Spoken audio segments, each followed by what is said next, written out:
Hello সবাইকে। আজ আমি একটা ভিডিও আপলোড করছি প্রায় 100 যুগ পর। তো ভাবলাম এবার একটা ভিডিও আপলোড দেওয়াই যাক।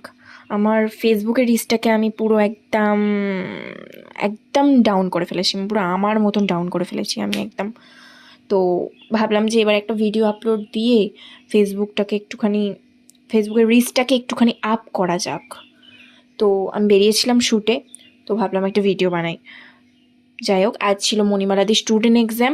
তো আমি শ্যুট লোকেশনে পৌঁছে গিয়ে আমাকে শাড়ি পরিয়ে দেওয়া হয়েছিল। তারপর আমি আর কোনো ক্লিপস নিইনি, ক্লিপস নিতে ভুলে গেছি, সোজা খেতে চলে গেছি। আমি খেতে বসে আমি একটা বিরিয়ানির ভিডিও করবো না তা কখনো, একটা বিরিয়ানির ভিডিও করে ঝটপট করে খেয়েইও চলেছিলাম।